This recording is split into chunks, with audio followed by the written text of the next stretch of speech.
आप हमें बिहार दीजिए, हम आपको विशेष राज देंगे। यह बात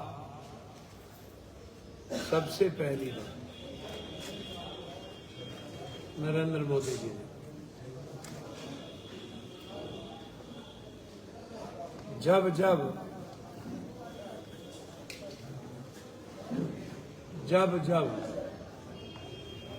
जब भी अलग हुए नीतीश कुमार जी और जब भी चुनाव आया, दिल्ली में भी रैली किए, विशेष राज और विशेष पैकेज कभी भी नीतीश कुमार जी को नहीं मिला। डबल इंजन की सरकार जो हर परिस्थिति में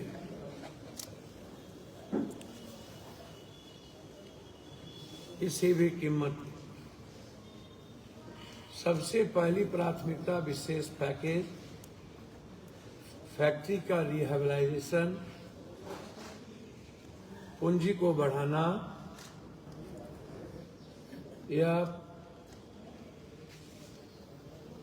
और सभी तरह की मृत संस्था को विशेष पैकेज देना, यह गठबंधन की नीति थी। 20 साल के अंदर खुद नीतीश कुमार जी प्रधानमंत्री के सामने एक केंद्रीय विश्वविद्यालय की मांग किए थे पटना। जब केंद्रीय विश्वविद्यालय भी मांग पूरी नहीं हुई, ना नीतीश कुमार ले पाए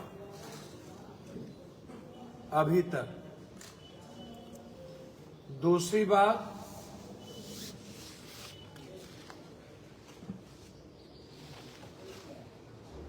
आरा सासाराम से पटना की लाइन आज तक पूरी नहीं हुई।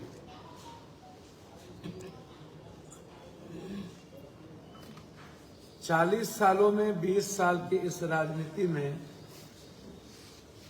नीतीश कुमार जी, आप ना तो अयोध्या के तर्ज पर सीता का निर्माण कर पाए, आपने कई बार डिमांड किया, ना ही विक्रमशिला विश्वविद्यालय का रिहैबिलिटेशन आपने किया, कई बार डिमांड किया, ना ही आज तक नालंदा विश्वविद्यालय की पुरानी भवन का निर्माण होगा। ना विक्रमशिला, ना नालंदा, ना पटना यूनिवर्सिटी, जो आपके हाथ में था। हम एनडीए में नीतीश कुमार जी से जानना चाहेंगे, लगभग कोरोना के बाद 150 से ऊपर ट्रेन बिहार की बंद हो गई, आप ले पाए? आपने 7 एयरपोर्ट का दिया था।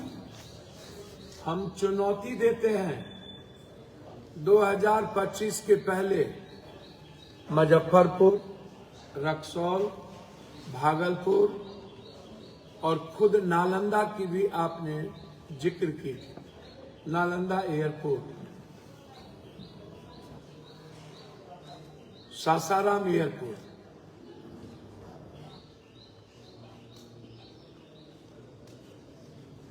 अभी तक 20 सालों में पटना एयरपोर्ट का निर्माण नहीं हो पाया है। भागलपुर की जनता 40 सालों से आंदोलन है और वहां एयरपोर्ट बनी हुई है, तब आप एयरपोर्ट नहीं दे पाए। व्यापारिक दृष्टिकोण से रक्सौल का एयरपोर्ट सबसे महत्वपूर्ण था, आपने वहां एयरपोर्ट नहीं दे पाए। बीरपुर एयरपोर्ट व्यापारिक दृष्टिकोण से बहुत ही महत्वपूर्ण था। जोगबनी भीमनगर के लिए आप वहां नहीं दे पाए। मधुबनी एयरपोर्ट व्यापारिक दृष्टिकोण से बहुत महत्वपूर्ण था, आप वहां नहीं दे पाए। आप एनडीए की गठबंधन में एक एयरपोर्ट बिहार में नहीं बनी। दरभंगा एयरपोर्ट मनमोहन सिंह के समय नीतिगत फैसले लिए गए थे, बाद में अटल जी के समय वह इम्प्लीमेंट हुए। तो आप बोलते तो है ना कि एनडीए के समय इम्प्लीमेंट हुआ। उत्तर प्रदेश में आपने 13 एयरपोर्ट खोल दिए और बिहार में आपने मात्र एक एयरपोर्ट, वह भी महागठबंधन की सरकार की नीतिगत फाइल पर सिग्नेचर और ऑर्डर।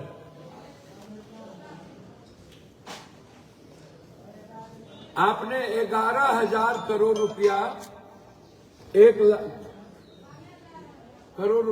लाख आरा में डिक्लेयर किया, मैं दूंगा बिहार को 1 लाख कुछ करोड़, आपने नहीं दिया। आप और प्रधानमंत्री जी जब नीतीश कुमार जी बाढ़ में हवाई सर्वे करने कटिहार और किशनगंज आए थे तो 5,000 करोड़ की घोषणा की थी, वो पैसा नहीं दिया।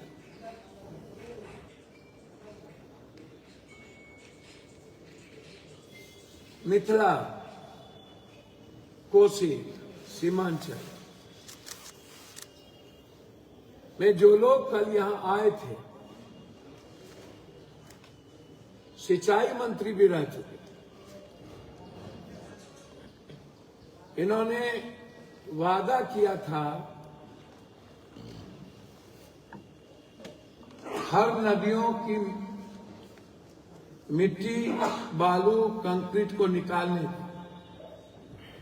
और सभी गाइडलाइन के बाद बांध को पक्कीकरण करने। 5% भी बांध पक्कीकरण नहीं हुआ और 1.2% भी गाइड बांध नहीं बना। और इन्होंने कहा था बांध टूट जाएगी तो मैं रिजनेशन दे दूंगा, राजनीति नहीं करेंगे। इस बार भी 7 बांध टूटे।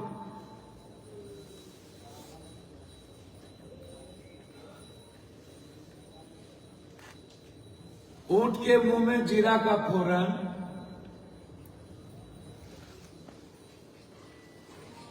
आप 2026 और 27 तक आप कह रहे हैं कि मैं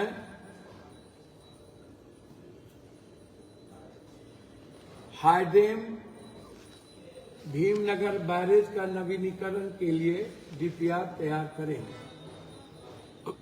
मैं आपसे पहली बात जानना चाहता हूं, जब प्रिंसिपल तक नेपाल सरकार से आपकी कोई सिग्नेचर हुई नहीं, वार्ता आपने अभी तक की नहीं, नेपाल सरकार ने प्रिंसिपलता आपको इसकी सहमति दी नहीं, तो हाईडेम किस आधार पर आप डीपीआर तैयार करें?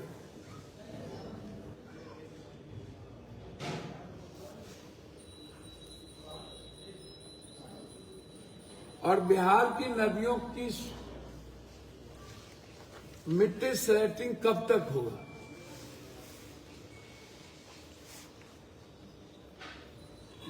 पांचवी चीज, बिहार सबसे ज्यादा पर्यटक स्थल है।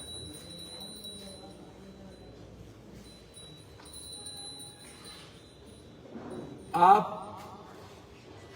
विभिन्न राज्यों के पर्यटक स्थल को एनएच से जोड़ रहे हैं और पर्यटक स्थल की घोषणा कर रहे हैं।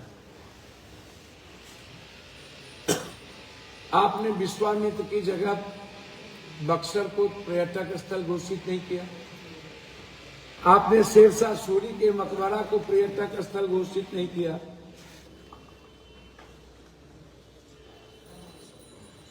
आप जो हमारा बौद्ध वैशाली, राजगीर, गया और कुशीनगर, और कुशीनगर के बीच में स्तूप जहां पर है चंपारण।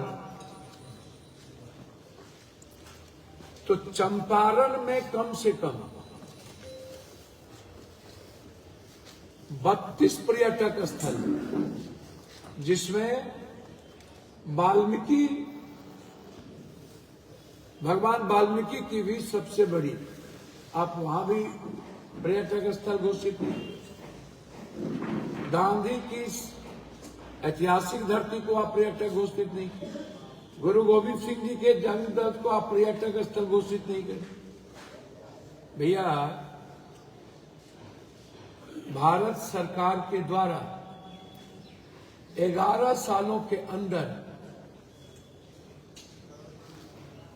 100 करोड़ रुपया भी बिहार में पर्यटक स्थल के लिए नहीं दिया गया। मैं चैलेंज करता हूं भारत सरकार के मंत्रालय को, आप 100 करोड़ का एक चिट्ठी दिखा दें जो आपने रिलीज किया हो बिहार सरकार के लिए पर्यटक स्थल के रूप में। हमारे यहाँ कुशेश्वर स्थान, हमारे यहाँ सिंहेश्वर स्थान, हमारे यहाँ मुजफ्फरपुर में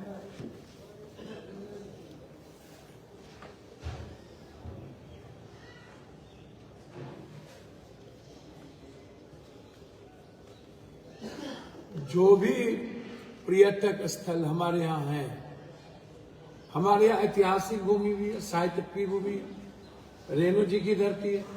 दुनिया को जानने के लिए आपको रेणु जी के गांव को पर्यटक बनाना चाहिए, राष्ट्रकवि दिनकर को बनाना चाहिए, विद्यापति कवि को बनाना चाहिए, जयप्रकाश नारायण की गांव को बनाना चाहिए, अब भिखारी ठाकुर के गांव को बनाना चाहिए, राजेंद्र राव जो प्रथम राष्ट्रपति हैं उसके गांव को बनाना चाहिए। तो हमारे यहाँ दुनिया की सबसे ज्यादा साहित्यिक और सांस्कृतिक धरोहर, और उसके बाद आप हमको 100 करोड़ रुपया नहीं दें। आप दिए क्या? बिहार यदि बचेगा, बिहार का यदि इकोनॉमी बढ़ेगी तो पर्यटक किसे बढ़ेगी? हम पर्यटक में कम से कम 10,000 करोड़ का मांग करते हैं, और हम प्राइवेट मेंबर बिल पर्यटक में हम लाए हुए हैं।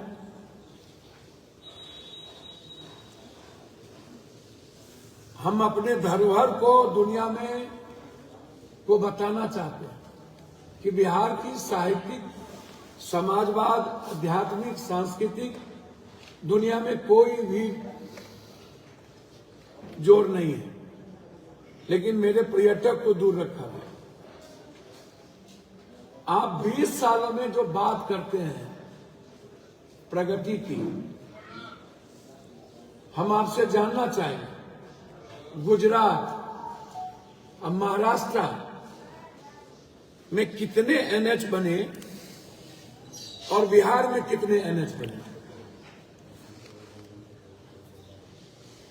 मात्र एक हिस्सा 6 लेन हमारे यहां बना ही नहीं।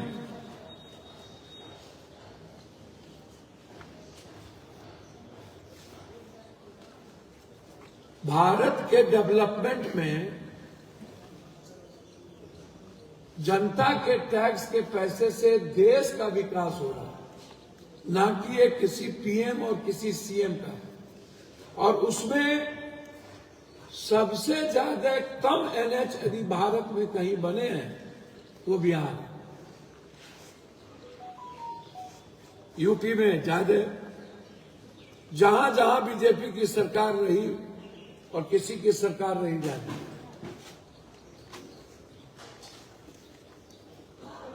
दूसरी चीज,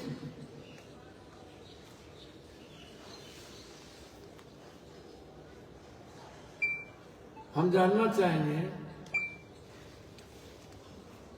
कि आप कहते हैं मेडिकल कॉलेज और इंजीनियरिंग कॉलेज,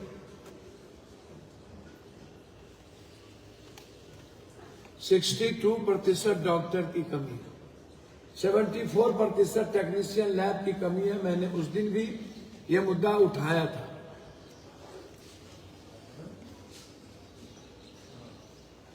बीस सालों के अंदर आप अल्ट्रासाउंड, सीटी स्कैन, एमआरआई नहीं कर पाए।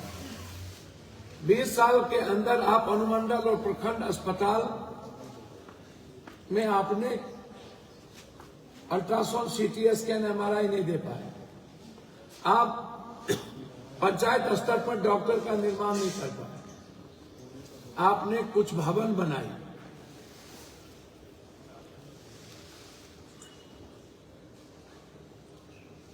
देश की प्रगति में बिहार की भी हिस्सेदारी है, लेकिन देश में जितना एनएच बने, अभी भी बिहार में 33% बिजली नहीं लगी। अभी भी बिहार में 90% जो मोदी जी के सपने थे बड़ा ओडीएफ शौचालय, चैलेंज करते हैं यदि हम 70% दलित, गरीब और बैकवर्ड के ओबीसी, ईबीसी के घर में हमको ये चल के ओडीएफ कर दिखा। 80% जल नल योजना इनकी बंद हो गई। हरियाली योजना इनकी लूट हो गई। हमको ये ब्रिक्स दिखा दे। हमको जल नल योजना का हमको 70% हम भी चलते हैं, सरकार भी चले, पानी चला के दिखा दे।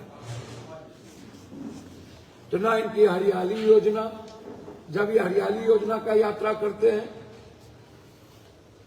ना इनकी पर्यावरण बचाने की योजना, ना ये दारू रोक पाए, ये उसके लिए भी यात्रा किए। पूरे बिहार में हर घर में स्मैक चला गया। इनकी उपलब्धि है सभी बच्चों को स्मैक कमा देना। बिजली का बोझ हम पर ज्यादा पड़ गया। स्मार्ट मीटर को लेकर के हम परसों भी बोले हैं कि आतंक मीटर है, इसको रोको। और बीपीएल परिवार को कब फ्री घोषणा करोगे? आपकी ये घोषणा है। बीपीएल परिवार पर ज्यादा बोझ पड़ जाता है। तो कल जो आकर के यहां डपोर संत लोग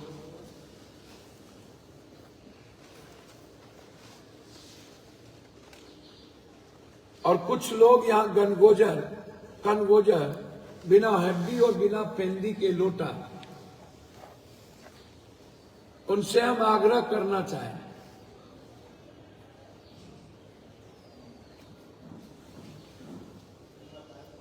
कि प्रधानमंत्री आवास योजना का क्या हुआ? मुख्यमंत्री आवास योजना अभी तक 30% भी नहीं हुई, क्या हुआ?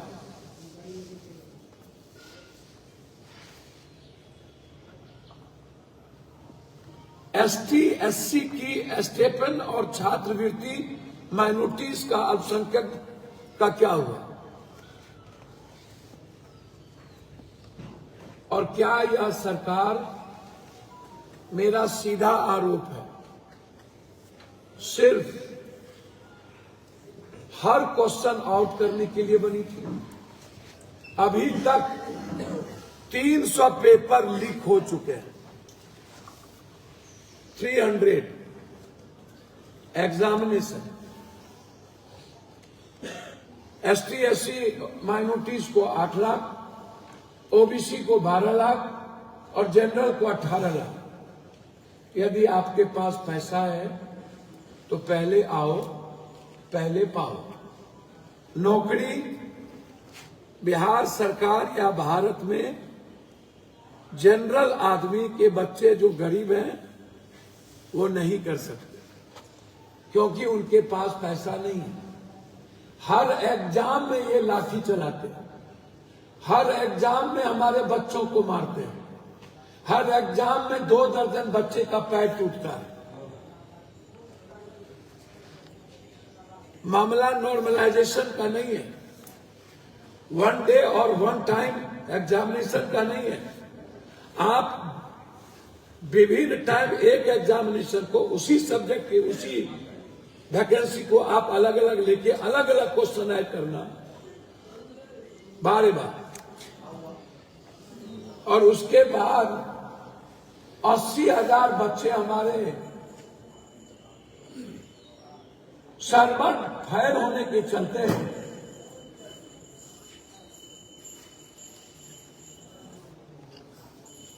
फिलअप नहीं कर पाए और आप देर तक नहीं बढ़ाए। आप रोजगार विरोधी हैं, आप किसान विरोधी हैं,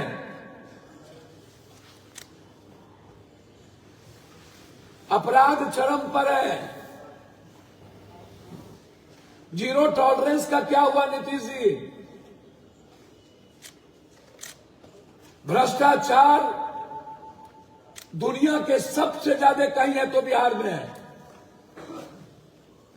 इसके पदाधिकारी निरंकुश हैं, हिटलर की तरह इसके पदाधिकारी शासन करते हैं। अफसर राज है, अफसर राज, जनता का राज नहीं है। किसी जनप्रतिनिधियों का कोई सम्मान नहीं है। ऐसा तो हिटलर चंगेज खां के रीजन में नहीं हुआ, नेपोलियन के रीजन में नहीं हुआ।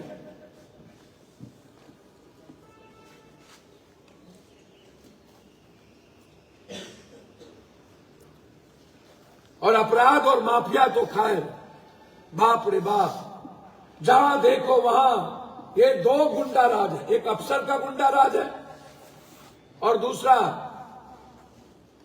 जहां देखिए वहीं लाठी चलाना।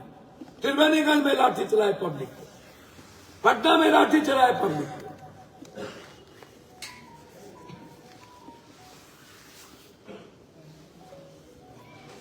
ये विकास गिनाता पूर्णिया में आके सुबह बाजा का बाजा चलियो बाजे।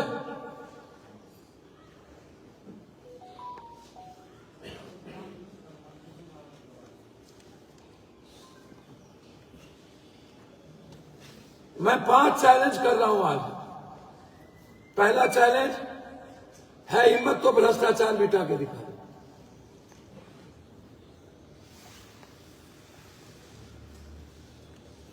फर्स्ट।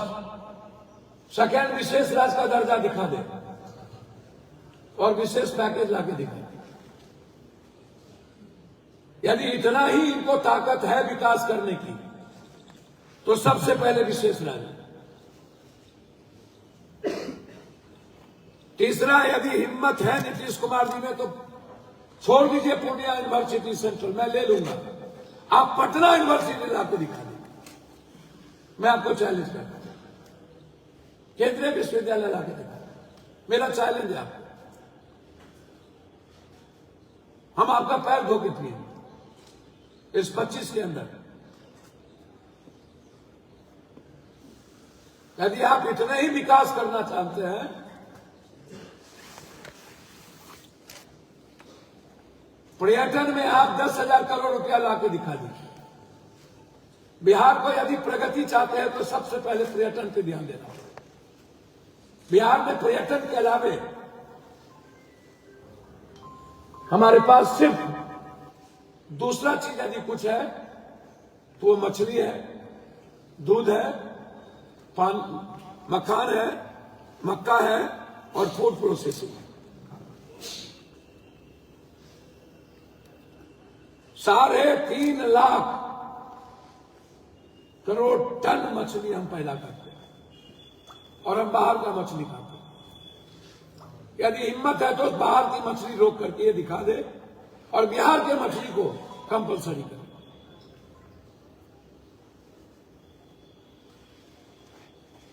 चैलेंज है मेरा। मैं आते ही बाहर की मछली बंद कर दूंगा।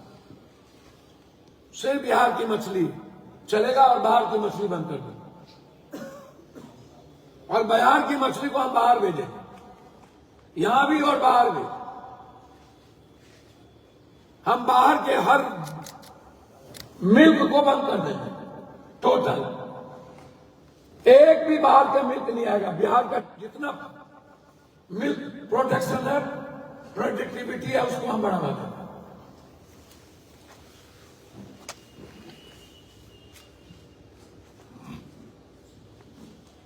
है हिम्मत आपको फूड प्रोसेसिंग पर फैक्ट्री लाने की? 2.3% पूंजी निवेश नहीं करने वाली 20 साल में सरकार बिहार प्रगति की बात करता है। दुनिया का सबसे अंतिम गोदाम पर रहने वाले गरीबी रेखा में, एजुकेशन में और हेल्थ में सबसे ज्यादा बजट आपने दिया एजुकेशन को और हेल्थ को, सबसे ज्यादा लूट आपने उसी में किया। और बिहार में नहीं, इंडिया में सबसे निचले पदार्थ पर है। सबसे ज्यादा पलायन वर्ल्ड में हमारा बिहार करता है, पढ़ने में भी, कमाने मजदूरी में भी।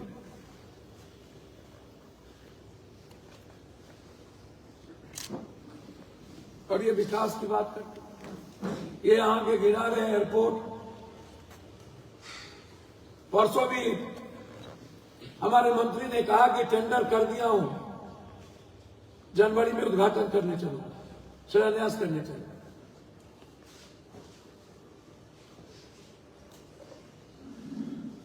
संजय झा जी का हम सम्मान करते हैं। आप अपने मंत्रिमंडल का एक बांध बताइए जिसका आपने पक्कीकरण किया। दूसरा, आप हमको बताइए, विशेष राज्य के लिए आप जब दिल्ली के कार्यकारी अध्यक्ष थे तो रैली निकाले थे, अध्यक्ष बने थे, क्या हुआ?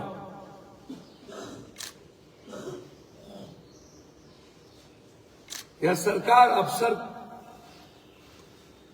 के गुंडागर्दी पर चलती है।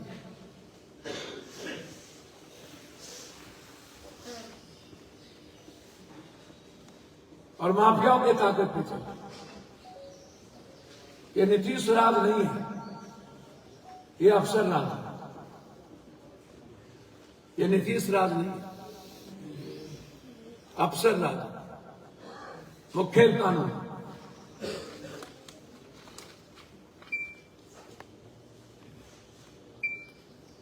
तीन आदमी को नेक सलाह देना चाहता हूं।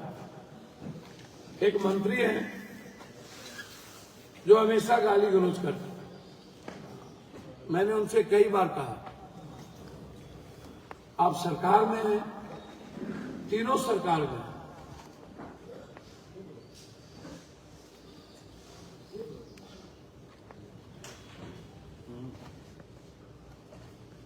और ये दोनों किसी घर के एल्सेशियन कुत्ता से भी ज्यादा कम है। मैं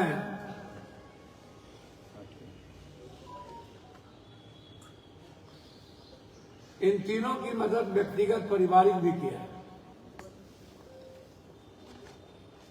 मेरा उन तीनों के रास्ते से कोई लेना देना नहीं। मेरा आग्रह दो ही है, छोटी सी आग्रह। आप में हिम्मत बहुत है, ताकत भी है, आपने बहुत लूट के कमा भी लिया है। आप लोगों के पास कई बीघा जगह जमीन थी वो भी लोगों को पता है। और आप किस गाड़ी पर चलते थे आज से 90 के दशक में, आपका खानदान, वो भी सबको पता है। और आप बैसाखी के सहारे कब कब चले हैं वो भी पता है। और हमने तीनों को मदद की। एक प्रवक्ता जी को जो पटना बैठते हैं, जिनको राजद के प्रवक्ता इतना गाली देता है, वो इसलिए जवाब नहीं देते हैं कि वो उसी का जात है। अब मैं कोई जात तो हूं नहीं, तो अपने जात को तो वो दे नहीं सकते जवाब। कोई कर्म बाकी राजद का प्रवक्ता वो नहीं रखता, उसको एक जवाब नहीं दे। हम तीनों से आग्रह करेंगे, आप तीनों मिलकर सीबीआई इंक्वायरी कराएं। सारे प्रकरण को झारखंड सरकार ने कल जो फेसबुक पर आया है उसकी जांच अपने एसआईटी से शुरू कर दी।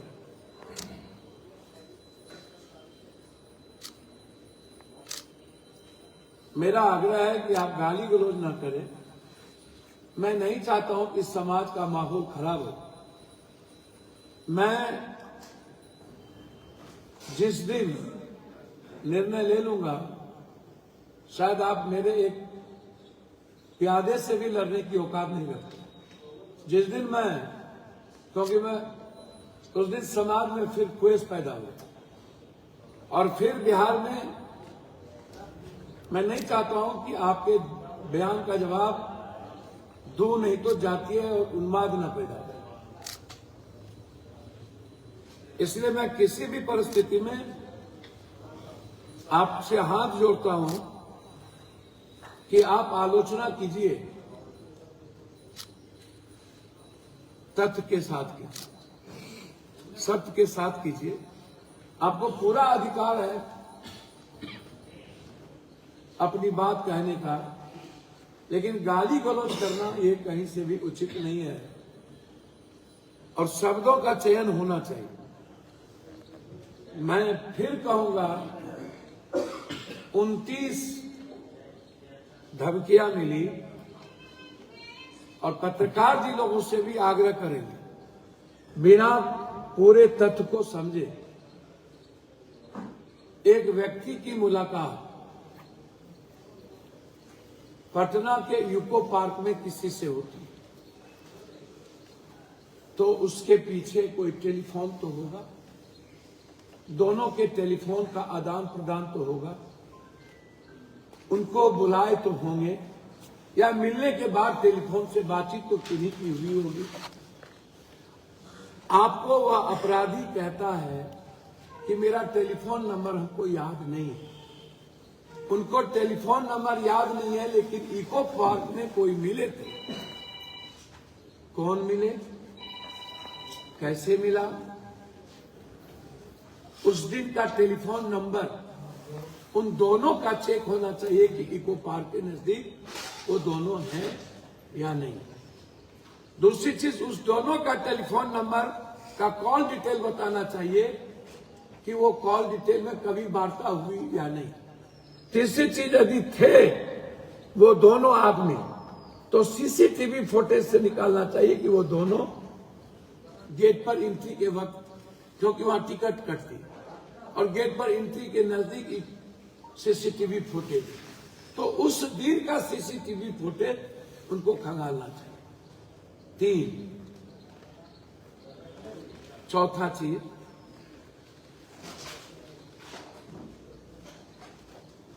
धमकी का क्राइम का प्रसंग बाहर से बेल होना नहीं होता। आपने गलत तरीके से धमकी सीरियस मामला हो। मैंने उस दिन भी कहा कि हेमंत शाही को जब गोली लगी थी तो पुलिस ने कहा मजाक कर और 2 घंटे के अंदर उनकी मृत्यु हो गई। तो सरकार ने हमारी जिंदगी के साथ भी हल्के किया, कमजोर किया और मजाक किया है मेरे सम्मान के साथ। मैं स्पीकर को चिट्ठी लिखा हूं और होम मिनिस्टर को, और प्रिविलेज भी लाने जा रहा हूं शुभ मंगल, और 3 आदमी को मैं मानहानि का नोटिस देने जा रहा हूं 10-10 करोड़ का, कि जिस तरीके से आधार हाई कोर्ट के द्वारा, और हाई कोर्ट में 3 पास हो चुकी है इस प्रकरण की, अगले शुक्रवार को पूरी बहस होनी है और हाई कोर्ट में मैं सीबीआई इंक्वायरी की मांग के लिए फाइल कर चुका हूं।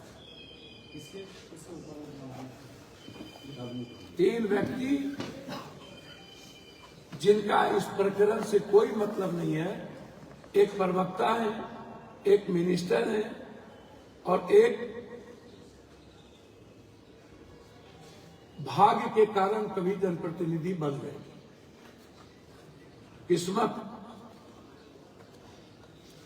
साथ दिया होगा और हमारे ही लोगों के चलते वो जनप्रतिनिधि बन गए।